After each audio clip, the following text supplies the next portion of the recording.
क्या आपको पता है, जब कोई हाथी मर जाता है तो समूह के दूसरे हाथी उसके साथ क्या करते हैं?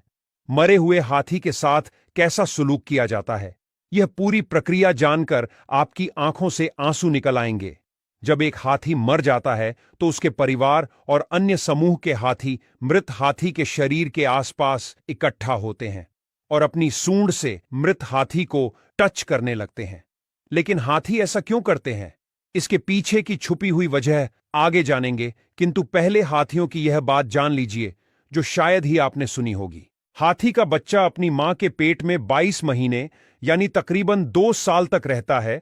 प्राणियों में यह सबसे लंबी गर्भावस्था है। हाथी के छोटे बच्चे को उनकी सूंड किसी खिलौने जैसी लगती है। वे अपनी ही सूंड से खेलते रहते हैं और कभी कभी सूंड में उलझकर खुद ही गिर जाते हैं। लेकिन जैसे जैसे वे बड़े होते हैं, वे सूंड का सही इस्तेमाल करना सीख जाते हैं। हाथी दिन में औसतन केवल 2-3 घंटे ही सोते हैं और ज्यादातर खड़े रहकर ही सोते हैं। वे केवल कभी कभार ही लेटते हैं, क्योंकि उनका भारी शरीर लंबे समय तक लेटे रहने में मुश्किल पैदा कर सकता है। ज्यादातर हाथियों के समूह का नेतृत्व मादा हाथी करती है। सबसे वृद्ध और अनुभवी मादा हाथी झुंड का नेतृत्व करके समूह को भोजन, पानी और सुरक्षा के लिए मार्गदर्शन करती है। क्या आप जानते हैं, हाथियों की याददाश्त बहुत तेज होती है। हाथी वर्षों बाद भी उन स्थानों, व्यक्तियों और अन्य हाथियों को याद रख सकते हैं जिनसे उनका कोई संपर्क रहा हो।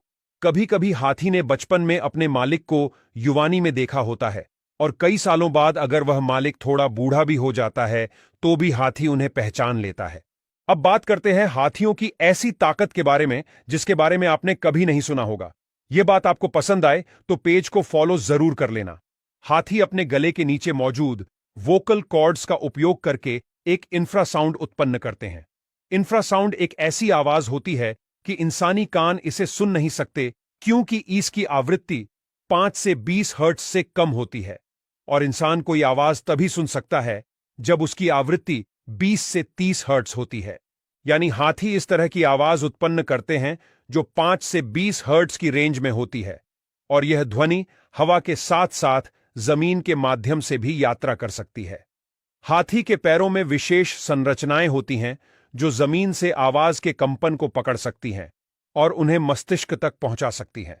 यह क्षमता के जरिए हाथी इंफ्रासाउंड ध्वनि को महसूस कर सकते हैं। हाथी अपनी यह इंफ्रासाउंड क्षमता का उपयोग दूसरे हाथी से लंबी दूरी तक संवाद करने और अपने समूह को खतरे से बचाने के लिए करते हैं। दूसरी ओर, मादा हाथी इंफ्रासाउंड का उपयोग करके अपने प्रजनन काल के दौरान नर हाथियों को बुलाती हैं। नर हाथी कई किलोमीटर दूर से इस संकेत को महसूस कर लेते हैं और मादा हाथी के पास पहुंच जाते हैं। सोचिए, कुदरत का कैसा करिश्मा है। दुनिया का सबसे बड़ा प्राणी इतनी छोटी आवाज निकालता है और सुन सकता है जिसे इंसान भी सुन नहीं सकता। जब हाथी मर जाता है तब दूसरे हाथी आमतौर पर उसके साथ 3 तरह का व्यवहार करते हैं। पहला व्यवहार, हाथी मृतक के शरीर के आसपास इकट्ठा होते हैं और कई घंटों या दिनों तक शव के पास रहते हैं और सूंड से धीरे धीरे छूते हैं, जैसे कि वे उस हाथी को याद कर रहे होते हैं। वे उसके शरीर को कई बार देखने वापस आते हैं, जैसे कि वो शोक मना रहे हों। दूसरा व्यवहार, कई बार देखा गया है कि अन्य हाथी मृत हाथी के शरीर को पत्तों, मिट्टी या शाखाओं से ढकने की कोशिश करते हैं। यह व्यवहार कुछ हद तक इंसानों की अंतिम संस्कार की प्रक्रिया की तरह प्रतीत होता है। और तीसरा व्यवहार, हाथी विशेष रूप से मरे हुए हाथी की हड्डियों के प्रति आकर्षित होते हैं। अगर वे किसी मृत हाथी की हड्डियां पाते हैं तो वे अक्सर उन्हें उठाते हैं और अपनी सूंड से हड्डियों को सहलाते हैं, जैसे कि वह हड्डियों से जुड़ी स्मृतियों को महसूस कर रहे हैं।